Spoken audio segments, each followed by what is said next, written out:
Hello everyone, अस्सलाम वालेकुम। आज मैं आपके साथ बहुत ही अमेजिंग और डिफरेंट स्टाइल सैगो शरबत की रेसिपी शेयर करूंगी। आप इसे फ़ालूदा या फिर कस्टर्ड शेक भी कह सकते हैं। रोज़ेदारों के लिए तो ताकत का ख़जाना है ये शरबत।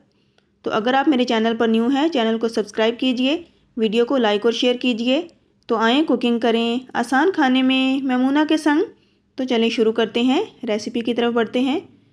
तो साबूदाना शरबत बनाने के लिए यहाँ मैं 3 टेबलस्पून साबूदाना लूँगी। उसे मैं नॉर्मल पानी में भिगो के रख दूँगी जब तक ये अच्छी तरह सोक हो जाए। अब यहाँ पे मैं जेली रेडी करती हूँ। यहाँ पे मैंने 1 कप गर्म पानी लिया, उसमें 1 साशे जेली डालकर उसे अच्छी तरह डिज़ोल्व किया है। इसे ठंडा होने के बाद फ्रीज़र में रख देंगे। तो अब कस्टर्ड तैयार कर लेते हैं। कस्टर्ड बनाने के लिए यहाँ मैंने 1 लीटर दूध लिया है। इसमें 2 अदद इलायची डाल दूँगी खोल कर। आप इलायची की जगह कोई भी खुशबू यूज़ कर सकते हैं। तो जब तक हमारा दूध गर्म होता है हम कस्टर्ड को घोल लेते हैं। तो यहाँ मैंने 2 टेबलस्पून कस्टर्ड पाउडर लिया है। आप कोई सा भी कस्टर्ड ले सकते हैं। मैं यहाँ पे वनीला कस्टर्ड यूज़ करूँगी। तो कस्टर्ड मैंने घोल कर रख लिया है। तो दूध मेरे पास बॉयल था, इसे मैंने बॉयल नहीं दिलवाऊँगी, सिर्फ इसे गर्म होने तक वेट करूँगी। जब दूध अच्छी तरह गर्म हो जाए तो मैं इसमें सोक किया हुआ साबूदाना ऐड कर दूँगी। तो बस इसे बराबर चम्मच चलाते हुए हम पकाते जाएंगे। हमने इसको इतना पकाना है कि साबूदाना अच्छी तरह ट्रांसपेरेंट हो जाए।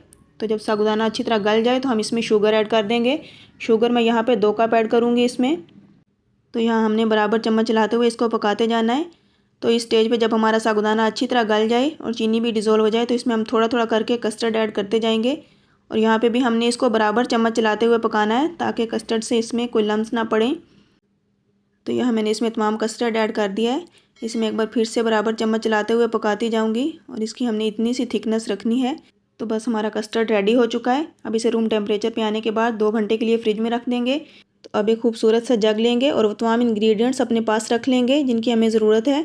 जिनमें मेरे पास जेली के चंक्स हैं, बादाम है कटे हुए, किशमिश है, यहाँ पे मेरे पास जामी शीरी है, 2 टेबलस्पून कंडेंस मिल्क है और तुखमलंगा है जिसे मैंने 15 मिनट पहले नॉर्मल पानी में भिगो के रख दिया था। अब ठंडा कस्टर्ड मैं इसमें डालने के बाद सबसे पहले मैं इसमें तुखमलंगा ऐड करूँगी। यहाँ पर मैं तुखमलंगा 3 से 4 टेबलस्पून लूँगी। आप इसे अपने हिसाब से ले सकते हैं। तो बस इसे अच्छी तरह हम मिक्स कर लेंगे। साथ साथ हम चीज़ें डालते जाएंगे और इन्हें अच्छे से मिक्स भी करते जाएंगे। तो अब कंडेंस मिल्क इसमें ऐड कर देंगे।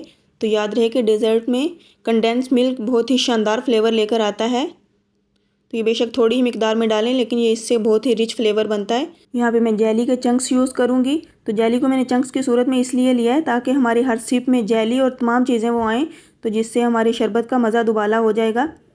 तो बस इसे भी अच्छी तरह हम मिक्स करते जाएंगे। अब मैं यहाँ पे इसमें थोड़ा सा जामी शीरी ऐड कर दूँगी। इससे भी बहुत ही अमेजिंग सा फ्लेवर इसमें आएगा। हम इसमें कटे हुए बादाम डाल देंगे, साथ ही मैं इसमें किशमिश डाल दूँगी। आप इसमें अपनी मर्ज़ी से भी फ्रूट्स वगैरह भी ऐड कर सकते हैं। तो बस हम सारी चीज़ें इसमें डालकर अच्छे से मिक्स करेंगे। इसके ऊपर जेली वगैरह लगा देंगे। तो बस हमारा मज़ेदार सा डिफरेंट स्टाइल कलरफुल सरप्राइज कर देने वाला सैगो शरबत बनकर रेडी हो चुका है। अब ये सर्व होने के लिए बिल्कुल तैयार हो चुका है। तो ये अमेजिंग होने के साथ साथ ताकत से भी भरपूर है। तो अब चलते हैं इनको सर्व करते हैं। तो माशाल्लाह से ये लुक वाइज ही इतना ब्यूटीफुल है कि एक बार तो इसे बनाना बनता है। तो मेरी यही सजेशन है कि आप रोज़ेदारों को एक बार बनाकर इसका तोहफ़ा ज़रूर दीजिए और रोज़ेदारों से दुआएं समेटते जाइए। तो आप ये सैगो शरबत डेज़र्ट के तौर पर भी बना सकते हैं। बस इसकी कंसिस्टेंसी को हमने थोड़ा सा बढ़ा देना है। तो घर पे मेहमान आए या अफ्तार पार्टी हो तो ये डेज़र्ट हर लिहाज से ही बेस्ट है। तो लीजिए हमारा मज़ेदार सैगो शरबत बनकर रेडी हो चुका है। तो आप इसे इंजॉय कीजिए और अपनी फैमिली को भी ज़रूर इंजॉय करवाइए। होप सो आपको मेरी ये रेसिपी ज़रूर पसंद आई होगी।